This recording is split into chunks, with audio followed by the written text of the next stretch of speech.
Hi you ones. Today we are going to edit the procedure that you wrote yesterday.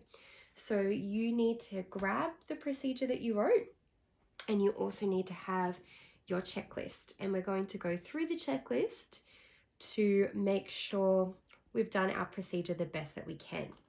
So the first thing we need to check that we have is a title. So my title says how to make a sandwich. Now, it is a title, but I need to put a line under my title to make it a title. Yeah, so I'm using a different color pen so that you can see the corrections or edits that I'm making.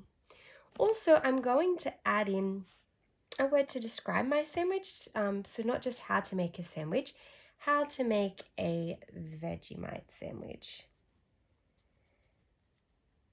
I'm just going to put a little arrow in to remind me that that needs to say Vegemite there. How to make a Vegemite sandwich. And the next thing so I could tick that off. I've got my title.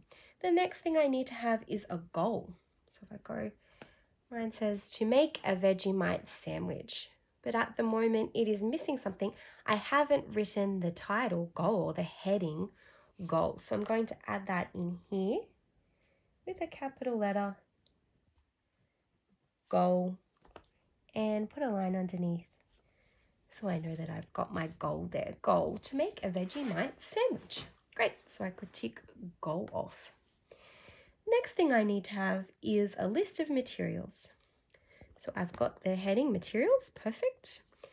I've got bread, butter and Vegemite. So I've listed my materials one under the other to make a list.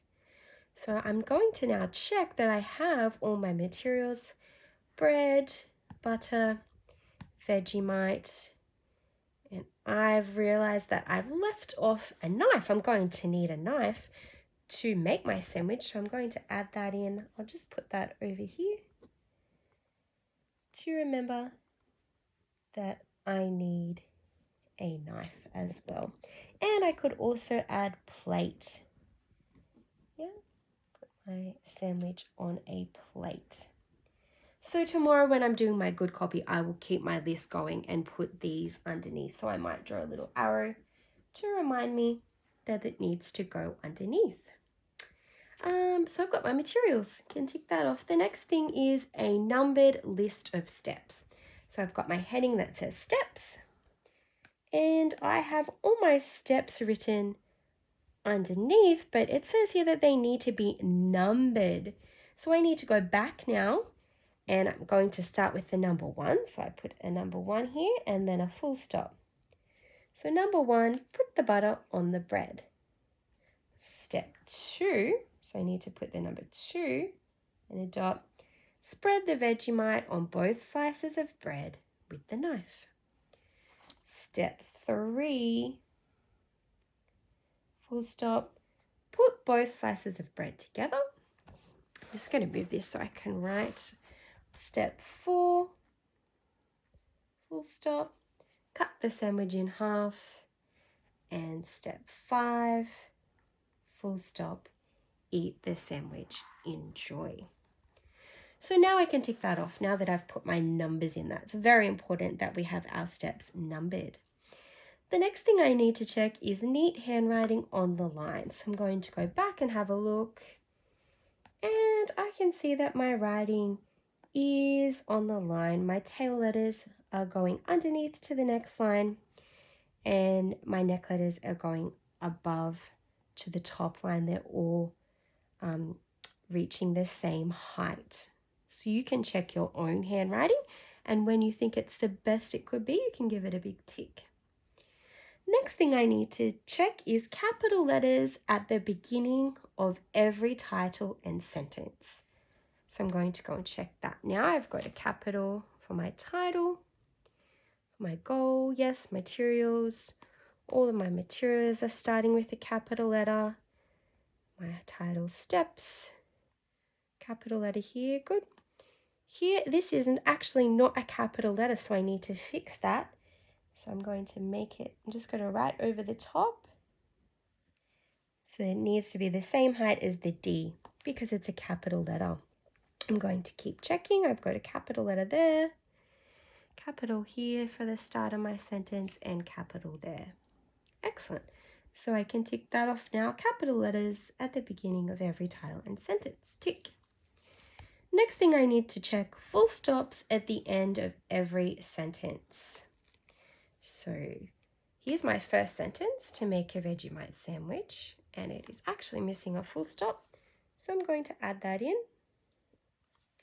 You don't need a full stop after your materials, but you do need full stops after your steps.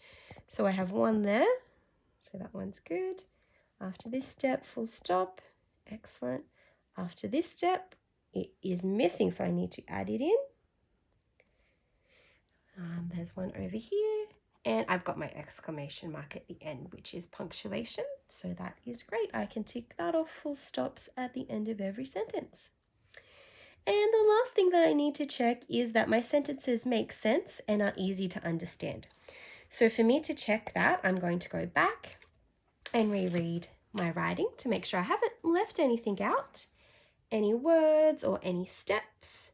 And if I have left something out, I will add it in. So how to make a Vegemite sandwich.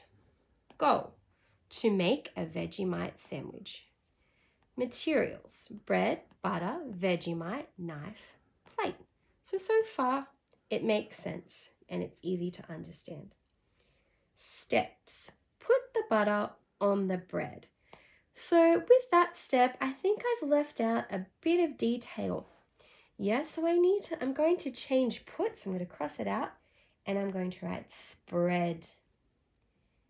Yeah, spread the butter on the bread. So I'm going to talk about the slices of bread. Spread the butter on, I'm going to cross the out, spread the butter on both slices of bread. I'm going to get rid of this full stop. Spread the butter on both slices of bread with the knife. Full stop. Now, as I was writing that, it actually reminded me that for my materials, I've just got bread. I haven't said how much bread I need. So I'm going to make sure I write 2 slices of bread. 2 slices of bread. Yeah. I'm going to keep reading now. So step 2, spread the Vegemite on both slices of bread with the knife. Great. Step 3, put both slices of bread together. Step 4, cut the sandwich in half. Now that sounds right and it makes sense, but if I have a look at this word, I don't think it looks right. I don't think I've spelt that correctly. So I'm going to put a circle around that word because it doesn't look right to me. I think I've made a spelling mistake. And then I'm going to have another go. So I know that I've written it differently over here. And I think this spelling looks correct. Yeah. But if you just put your circle around it, that will show your teacher that you're not sure, and your teacher will be able to help you with that. Okay. So any words that you're not sure of, you can put a circle around those and your teacher will be able to help you with the spelling. But always have another go. So step 5, eat the sandwich, enjoy. So I've got my comma there. You could put and, I've chosen to put a comma. Okay, so I'm happy with the way that my sentences sound and make sense. So I'm going to tick that one. And there you go. I've finished editing my procedure. So what you will do once you have finished editing your procedure with your different color, you would take a photo of your new procedure with all your corrections and add that to Seesaw for your teacher to have a look at. Have fun.